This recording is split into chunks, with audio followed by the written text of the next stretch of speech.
ورسوله النبي الكريم ونحن على ذلك لمن الشاكرين والشاكرين والحمد لله رب العالمين. اللهم صل على سيدنا وعلى آل سيدنا وبارك وسلم. اللہ عزت نے اپنی قدرت کاملہ سے انسان کو پیدا فرمایا اور اپنی حکمت کاملہ سے انتہائی قیمتی اعضاء سے نوازا. انسان کا وجود ہر اندام اپنی جگہ پہ بے مثل اور بے مثال ہے. اللہ تعالیٰ نے انسان کے سینے میں گوشت کا ایک لوٹھا فٹ کر دیا ہے جسے ہم دل کہتے ہیں. تحقیقت کے اعتبار سے تمام اعضاء پر فوقیت اور برتری رکھتا ہے اور اس کی بنیادی وجہ یہ ہے کہ اس دل کی اصلاح اور فساد کے ساتھ پورے جسم کی اصلاح اور فساد کا واسطہ ہے. حضور صلی اللہ علیہ وسلم نے فرمایا الا ان فی جسد بنی آدم لمضغہ، سنو انسانی جسم میں گوشت کا ایک لوٹھا ہے، اذا صلحت، جب یہ ٹھیک ہو جاتا ہے، صلح الجسد کلہ، تو پورا جسم ٹھیک ہو جاتا ہے. وَإِذَا فَسَدَ، جب یہ بگڑ جاتا ہے، فَسَدَ الْجَسَدُ كُلُّهُ، تو سارا جسم بگڑ جاتا ہے. أَلَا وَهِيَ الْقَلْبُ، سنو وہ انسان کا دل ہے. دل کے بگاڑنے سے بگڑتا ہے آدمی، دل کے بگاڑنے سے بگڑتا ہے آدمی. جس نے اسے سنوار لیا وہ سنبھل گیا. اور یہی وجہ ہے کہ حضرات انبیاء کرام دنیا میں تشریف لائے، انہوں نے لوگوں کے دلوں کو اپنی محنت کا میدان بنایا. جب لوگوں کے دل بدل گئے تو لوگ بدل گئے، جب لوگ بدل گئے تو معاشرہ بدل گیا. آج ہم میں سے ہر بندہ یہ کہتا ہوا نظر آتا ہے کہ تبدیلی آنی چاہیے اور بگاڑ زیادہ ہو گیا ہے، انقلاب آنا چاہیے. ہماری غلطی یہ ہے کہ ہم باہر کی دنیا میں تبدیلی لانے کی کوشش کرتے ہیں، جبکہ تبدیلی کا آغاز باطن سے ہونا چاہیے. دل بدلتا ہے تو بندہ بدلتا ہے، جب بندہ بدل جاتا ہے معاشرہ بدل جاتا ہے. اور یہ بھی حقیقت ہے کہ اللہ رب العزت کے ہم کسی بھی بندے کی فضیلت اور برتری کا دارمدار مال پیسے میں نہیں ہے، شکل صورت ذات برادری میں نہیں ہے، بلکہ اسی دل کی وجہ سے کوئی بندہ افضل بنتا ہے یا کامتر بنتا ہے.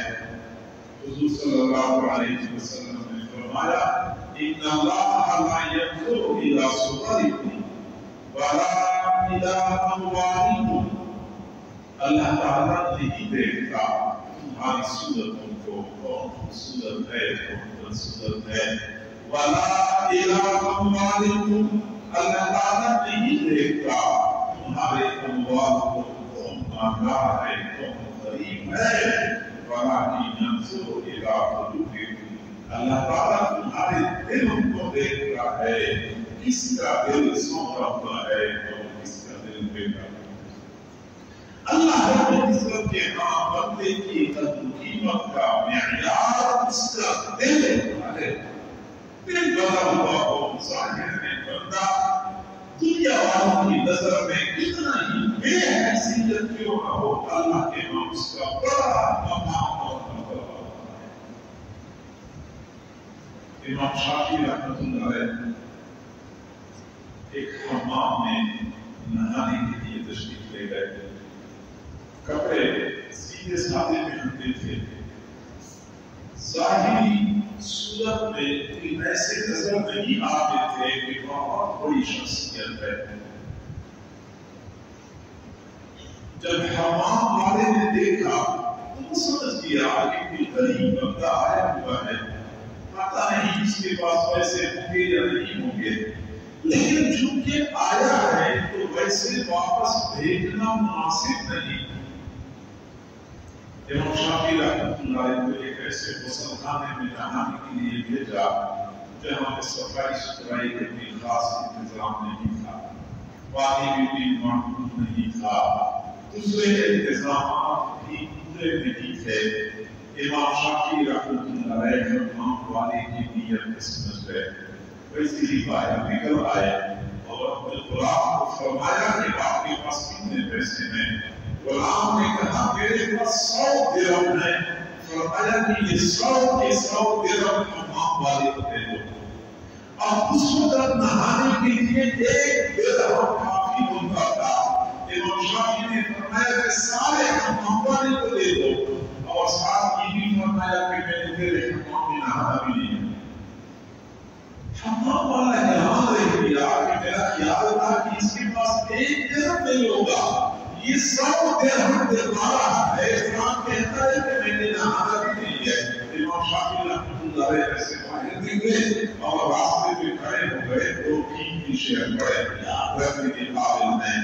فرمایا علی ثیاب لم یباع جمیعها، علی ثیاب لم یباع جمیعها، لکان بفلس والفلس منها اکثر۔ میرے جسم پر ایسے پھٹے پرانے کپڑے ہیں، اگر یہ سارے کے سارے بیچ دیے جائیں یہ 1 پیسے بھی باہر ہو جائیں گے۔ ممکن ہے کہ یہ 1 پیسہ بھی میرے کپڑوں سے زیادہ بھی ثابت ہو جائے، لیکن وہ حمام والے ان پھٹے پرانے کپڑوں کو لگے، ان کپڑوں کے اندر ایک جان ہے۔ اگر تو پوری بھی زمین کی ہاتھ چھاپ کر پھرے گا تجھے ایسی جان نہیں ملے گی۔ ظاہر کرنے کے بعد من اور باطن کرنے کے بعد ہوتا ہے۔ آدمیت لباس کا نام نہیں ہے، آدمیت پوری چمڑی کا نام نہیں ہے، آدمیت ظاہری صورت کا نام نہیں ہے، آدمیت باطن کا نام ہے۔ اور یہی وجہ ہے کہ قیامت کے دن ہر بندے کی نجات اسی دل کی بنا پر ہوگی۔ دل بنا ہوا ہے تو نجات پا جائے گا، دل بگڑا ہوا ہے تو نجات نہیں ہے۔ یوم لا ينفع مال ولا بنون، قیامت کے دن نہ تو انسان کو مال نفع دے سکے گا، نہ اولاد نفع دے سکے گی، نہ رشوت چلے گی، نہ سفارش چلے گی، نہ رشوت چلے گی نہ سفارش چلے گی، الا من لقى الله بقلب سلیم۔ جو بندہ اللہ کے بعد صاف ستھرا سویا ہوا دل لے کے آیا، یہ دل بندے کو نفع دے سکتا ہے۔ دل پر محنت کی ضرورت ہے، ان دلوں کو بنانے کی ضرورت ہے۔ میرے بھائیوں یاد رکھیں، اللہ تعالیٰ نے ہمیں جو کچھ عطا فرمایا ہے یہ ہمارا ذاتی نہیں ہے، یہ امانت ہے۔ میری یہ آنکھیں بھی ذاتی نہیں ہے، امانت ہے۔ کوئی بندہ اپنی آنکھ ضائع کرنا چاہتا ہے، شریعت اجازت نہیں دیتی، کیونکہ اس کی اپنی ہے نہیں، یہ اللہ کی طرف سے امانت ہے۔ کوئی بندہ اپنا ہاتھ ضائع کرنا چاہتا ہے، شریعت اجازت نہیں دیتی، کیونکہ ہاتھ اس کا اپنا نہیں ہے، یہ امانت ہے۔ تو آنکھیں امانت، کان امانت، زبان امانت، یہ سارے اعضاء امانت، دل بھی امانت ہے۔ اور میرے بھائیوں، امانت کا دستور یہ ہوتا ہے کہ جیسے چیز دی جاتی ہے ویسی ہی واپس لی جاتی ہے۔ امانت میں تغیر تبدل بیکار جائز نہیں ہے۔ کسی نے کپڑا دیا کہ اپنے پاس رکھ لو، مجھے پھر بعد میں واپس کر دینا، آپ سے صفائی شروع کر دیں، میلا کر دیں، گندا کر دیں، ہاتھ صاف کر دیں، کہاں پتہ رہے گا کہ آپ نے امانت میں خیانت کی ہے؟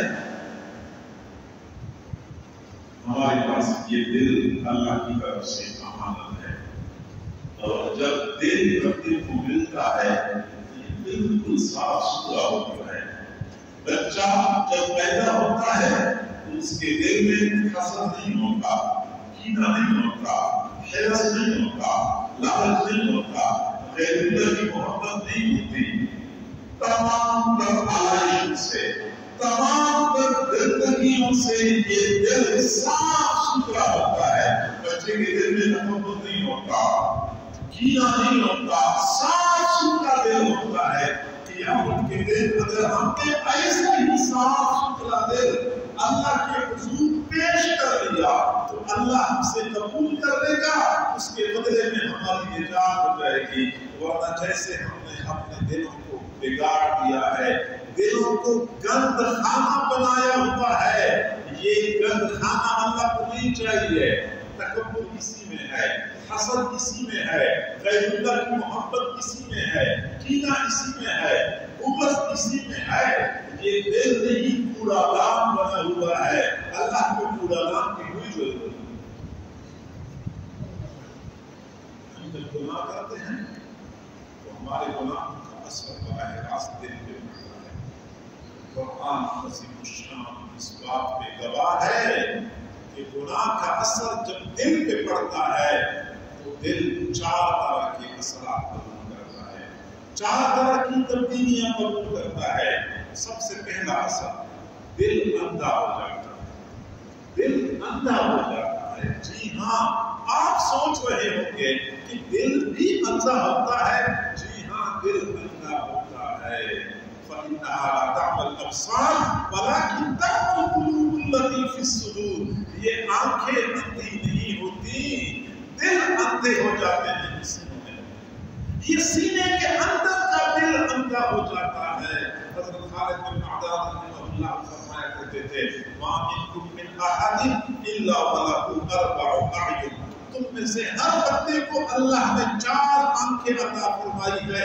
عینان فی الرأس یبصر بہما امر دنیاہ، وعینان فی القلب یبصر بہما امر دینہ۔ 2 آنکھیں بندے کے سر میں ہیں جس سے بندہ دنیا کی امور دیکھتا ہے، 2 آنکھیں بندے کے دل میں ہوتی ہیں جس سے بندہ دین کی امور دیکھتا ہے۔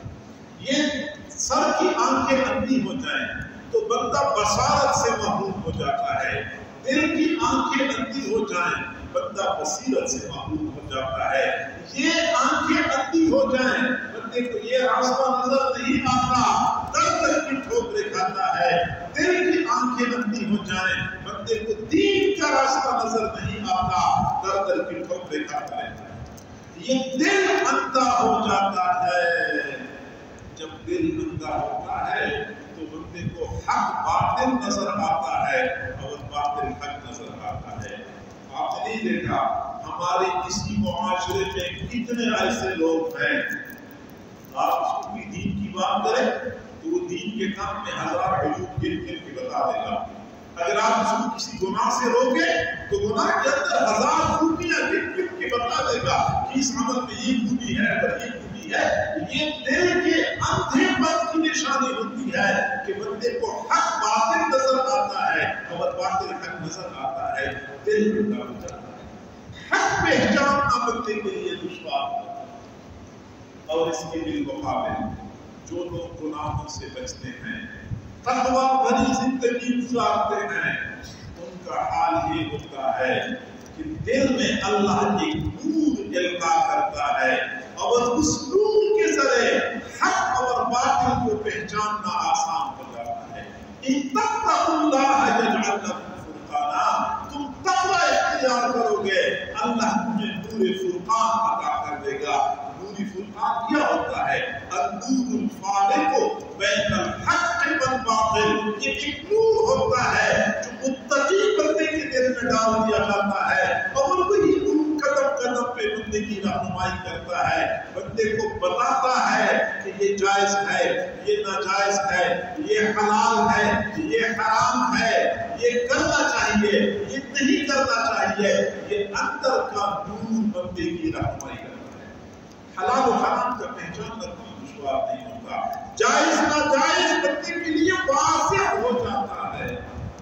حضرت مولانا محمد امین صفدر پکار میں رحمۃ اللہ علیہ نے لکھا ہے، ہم پکارا میں تھے، کسی نے کہا کہ حضرت لاہوری رحمۃ اللہ علیہ بہت بڑے ولی ہیں، ہم نے بھی ملاقات کے لیے جانے کا ارادہ کر لیا، 4-5 ساتھی تھے، اور جب ہم نے ارادہ کیا کہ جانا ہے، پھر کسی ساتھی نے کہا کہ نام تو بڑا سنا ہے، لیکن پہلے معلوم تو کر لیں کہ واقعی وہ اللہ والے ہیں بھی یا ایسے مشہور ہو چکے ہیں۔ اب معلوم کرنے کے لیے ہم نے ایک طریقہ اختیار کیا، ہمارے پاس 1 روپیہ حلال کا تھا اور 1 روپیہ ہم نے سود کا کہیں سے حاصل کر لیا، وہ حرام کا روپیہ تھا، آسانی کا زمانہ تھا، 1 روپے تو بہت کچھ مل جاتا تھا، ہم نے حلال کے روپے کے الگ سے خریدے، حرام کے روپے کے الگ سے خریدے، اور وہ سیب اکٹھے کر لیے اور ایک تھیلے میں ڈال دیے۔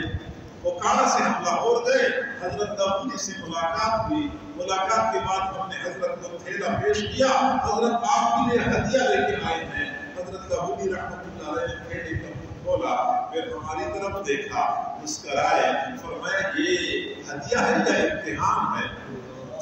یہ ہدیہ ہے یا امتحان ہے؟ پھر ایک سیب نکالا، وہ دائیں طرف رکھا، اگلا نکالا، وہ بائیں طرف رکھا، اگلا نکالا، وہ دائیں طرف رکھا، اسی طرح کرتے کرتے آدھے سیب دائیں طرف رکھے، آدھے سیب بائیں طرف رکھے، اور پھر ہماری طرف دیکھا، فرمایا یہ سیب حلال کے ہیں اور یہ حرام ہے۔ غیب کا علم نہیں ہوتا، یہ وہ نور فرقان ہوتا ہے جو تقویٰ کی بدولت ممکن کو عطا کیا جاتا ہے، اور یہی نور پھر قدم قدم پہ بندے کی رہنمائی کرتا ہے۔ یہ حلال کے ہیں، یہ حرام کے ہیں۔ فرماتے ہیں ہم نے عرض کیا کہ حضرت نے بیعت فرما لیں، فرمایا بیعت ہونے کو تم آئے نہیں تھے، تم تو امتحان لینے آئے تھے، امتحان ہو گیا، جاؤ اپنا کام کرو۔ ہم نے بہت محنت سماجت کی، لیکن حضرت نہیں مانے، وہاں سے چل پڑے، ریلوے اسٹیشن پہ پہنچے، میرے باقی ساتھی ٹرین پہ چڑھ گئے، میں نے کہا میں تو بیعت ہوئے بغیر واپس نہیں جاؤں گا، میں واپس چلا گیا، پھر حضرت سے ملاقات کر لی، میں نے کہا حضرت اب میں بیعت ہونے کے لیے آیا ہوں، فرمایا ہاں اب آپ ریلوے اسٹیشن سے یہاں تک بیعت ہونے کے لیے آئے، پھر مجھے اپنے غلاموں میں شامل فرما دیا۔ اتقوا اللہ یجعل لکم فرقانا، تقوی اختیار کرو گے اللہ تمہیں نور فرقان عطا کرے گا، اور یہ نور ہوتا ہے حق اور باطل بندے کے سامنے کھول دیتا ہے۔ استفت قلبک ولو لم یفتک المفتیون، اگر مفتی آپ کو فتویٰ نہ دے تو اپنے دل سے فتویٰ پوچھو، یہ دل بھی فتویٰ دیتا ہے بشرطے کہ یہ قلب سلیم ہو، یہ قلب سلیم ہو، قلب مریض نہ ہو، تو یہ دل بندے کو درست فتویٰ دے دیتا ہے۔ بہرحال میں بات کر رہا تھا کہ گناہوں کا پہلا اثر یہ ہوتا ہے کہ دل اندھا ہو جاتا ہے، اور جب اندھا ہو جاتا ہے تو بندے کو حق باطل نظر آتا ہے اور باطل حق نظر آتا ہے۔ اور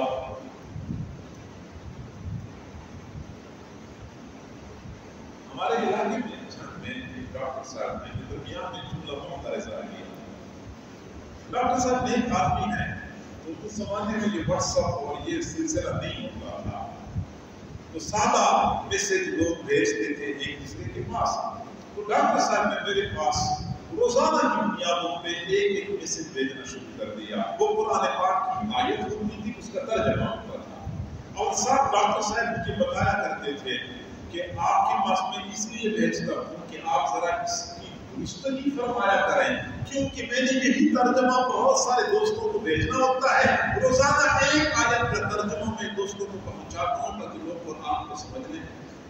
اچھا اس نے کئی دن اس طرح کام کر لیا، ایک دن اس نے ایک میسج بھیجا، میسج کا عنوان یہ تھا ایک غلط فہمی کا ازالہ، اور اس میں اس نے لکھا تھا کہ عام طور پہ لوگ یہ سمجھتے ہیں کہ قرآن اور حدیث میں جہاں لفظ قلب ذکر ہوتا ہے اس کا معنی لوگ کرتے ہیں دل، حالانکہ اس کا معنی دل نہیں ہے، اس کا معنی دماغ ہے۔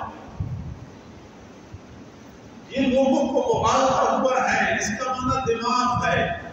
میں نے اس کو فون کیا، میں نے کہا ڈاکٹر صاحب کیا ہو گیا آپ کو؟ 14 صدیوں سے لفظ قلب جو آتا ہے قرآن پاک میں، اس کا معنی لوگ دل کرتے ہیں، آپ دماغ اس کا معنی کیوں کرتے ہیں؟ تو اس نے جواب دیا کہ میں تو نہیں کرتا، یہ تو ایک بہت بڑا سکالر ہے، وہ یہ بات کرتا ہے۔ اس میں ڈاکٹر ذاکر نائک کا بڑا دورہ تھا، عروج کا دور تھا۔ میں سمجھ گیا کہ آپ کس سکالر کی بات کر رہے ہیں۔ میں نے اس سے کہا کہ خدا کے بندے اس سکالر کو کیا پریشانی لاحق ہو گئی کہ 14 صدیوں سے قلب کا معنی دل کیا جاتا ہے، یہ دماغ کو معنی کر رہا ہے۔ اس نے عجیب بات بتا دی، کہنے لگا کہ جدید سائنس کہتی ہے کہ انسانی جسم کو دماغ کنٹرول کرتا ہے، قرآن و حدیث کہتے ہیں کہ انسانی جسم کو قلب کنٹرول کرتا ہے۔ اب اگر ہم قلب کا معنی دل کرتے ہیں تو پھر اس کا معنی یہ ہو گیا کہ سائنس کہتی ہے کہ دماغ جسم کو کنٹرول کرتا ہے اور ہم کہتے ہیں کہ دل کنٹرول کرتا ہے۔ تو لوگ ہم پہ اعتراض کرتے ہیں کہ قرآن اور حدیث سائنسی تحقیقات کے مطابق نہیں ہے۔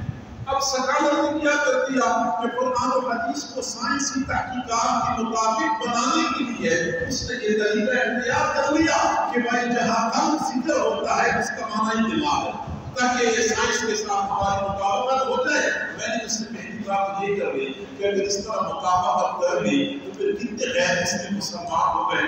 یہ تو بتا دو نا کہ کسی نے اتنا بڑا کارنامہ انجام دیا، 14 صدیوں کا ایک مسلم اصول تھا، اس سے انحراف کر لیا، اس سے دین کی کتنی بڑی خدمت کی ہے، اسلام کی کتنی بڑی خدمت کی ہے۔ کتنے لوگ مسلمان ہوئے ہیں کہ قرآن سائنس کے مطابق ہے، حدیث سائنس کے مطابق ہے، پھر تو اس کے بعد جواب نہیں تھا۔ اللہ تعالیٰ نے میرے دل میں ڈال دیا، اللہ اس کی کہ دوبارہ اللہ اپنے بندوں کے دل میں ڈال دیتا ہے، تو میرے دل میں اللہ نے ڈال دیا۔ میں نے کہا ڈاکٹر صاحب میں آپ کو ایک آیت کی اور بتاتا ہوں، آپ ذرا سکالر سے پوچھ لیں کہ اس آیت کا معنی کیا ہے، اس آیت کا معنی کیا ہے۔ پھر میں نے یہی آیت پیش بتا دی، فَإِنَّهَا لَا تَعْمَى الْأَبْصَارُ وَلَكِنْ تَعْمَى الْقُلُوبُ الَّتِي فِي الصُّدُورِ۔ آنکھیں اندھی نہیں ہوتی، قلوب اندھے ہوتے ہیں جو سینوں میں ہوتے ہیں۔ اب قلوب کا معنی تو آپ کرتے ہیں دماغ، تو پھر معنی یہ کریں گے نا کہ وہ دماغ اندھا ہوتا ہے جو سینے میں ہوتا ہے۔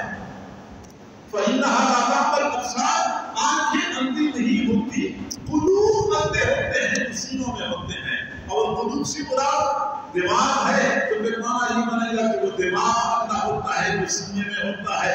ذرا ڈاکٹر صاحب سے پوچھ لیں کہ اس آیت کا صحیح ترجمہ کر کے بتا دیں۔ پھر اس نے کہا ہاں بات تو آپ کی ٹھیک ہے، میں پتہ کرتا ہوں۔ میں نے ہفتہ دو ہفتہ بعد پھر پوچھا کہ میری ای میل بھیجی ہوئی ہے لیکن کوئی جواب نہیں آیا۔ میں نے کہا جواب آنا بھی نہیں ہے، کیونکہ اتنی بڑی غلطی کی ہے تو لہٰذا قلوب سے مراد انسان کا دماغ نہیں ہوتا، انسان کا دل ہوتا ہے۔ اچھا، دل کے اوپر گناہوں کا پہلا اثر کہ دل اندھا ہو جاتا ہے، اور دوسرا اثر دل زن آلود ہو جاتا ہے۔ دل بھی زن آلود ہوتا ہے، جی ہاں دل بھی زن آلود ہوتا ہے۔ حضور صلی اللہ علیہ وسلم نے فرمایا، ترمذی شریف کی روایت ہے، ان هذه القلوب تصدع كما يصدع الحديد، جیسے لوہے کو زنگ لگتا ہے ایسے ہی دلوں کو بھی زنگ لگ جاتا ہے، دل بھی زنگ آلود ہو جاتے ہیں۔ پھر ایک اور روایت میں ہے، حضور صلی اللہ علیہ وسلم نے فرمایا کہ جب کوئی بندہ گناہ کرتا ہے اس کا اثر یہ ہوتا ہے کہ دل پہ سیاہ نقطہ لگ جاتا ہے۔ اگر وہ بندہ توبہ کر لے وہ نقطہ دھل جاتا ہے، توبہ نہ کرے وہ نقطہ برقرار رہتا ہے۔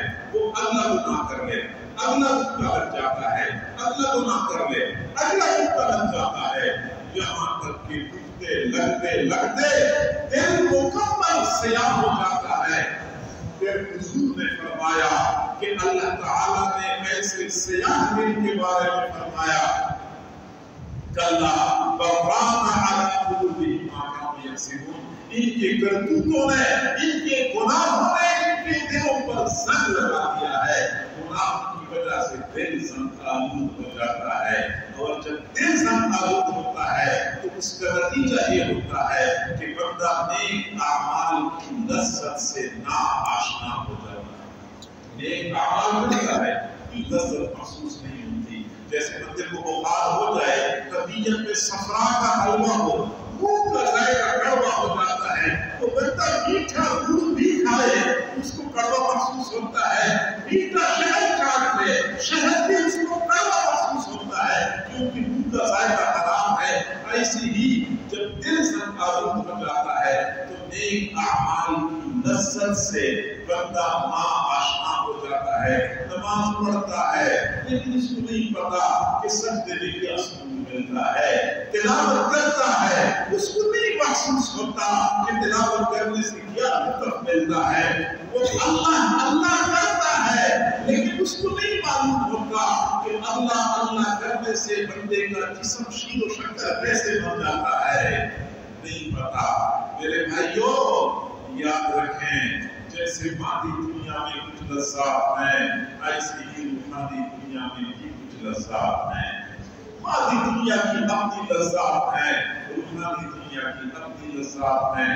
مادی دنیا میں نرم اور مرتب غذائیں کھانے کا اپنا مزہ ہے، جبکہ روحانی دنیا میں اللہ کی خاطر بھوکا پیاسا رہنے کا اپنا مزہ ہے، نرم نرم بستروں پہ شاباشی کرنے کا اپنا مزہ ہے، جبکہ آخری رات کے وقت اللہ کے سامنے رکوع اور سجدہ کرنے کا اپنا مزہ ہے، دوستوں کے درمیان محفلوں میں کھلکھلا کے ہنسنے کا اپنا مزہ ہے، جبکہ رات کی تنہائیوں میں اللہ کے سامنے آنسو بہانے کا اپنا مزہ ہے، سکرین کے سامنے بیٹھ کے تھرکتے جسموں کے تماشے دیکھنے کا اپنا مزہ ہے، قرآن عظیم الشان کو کھول کے تلاوت کرنے کا اپنا مزہ ہے، دوسروں کی بیٹیوں کے ساتھ پوری رات موبائل فون پہ گفتگو کرنے کا اپنا مزہ ہے، جبکہ رات کے آخری پہر اپنے محبوب رب کے ساتھ مناجات کے ذریعے نام جوڑنے کا اپنا مزہ ہے، یار دوستوں کے ساتھ سیر سپاہی پہ جانے کا اپنا مزہ ہے، جبکہ اللہ کی دین کی خاطر در کی ٹھوکریں کھانے کا اپنا مزہ ہے۔ سبحان اللہ۔ مادی دنیا کی اپنی لذات ہیں، روحانی دنیا کی اپنی لذات ہیں، افسوس سے کہنا پڑتا ہے کہ ہم روحانی دنیا کی لذات سے ناآشنا ہو چکے ہیں، ہمیں نہیں پتا نماز کی کیا لطف ملتا ہے، اللہ اللہ کرنے سے کیا لذت بندے کو ملتی ہے۔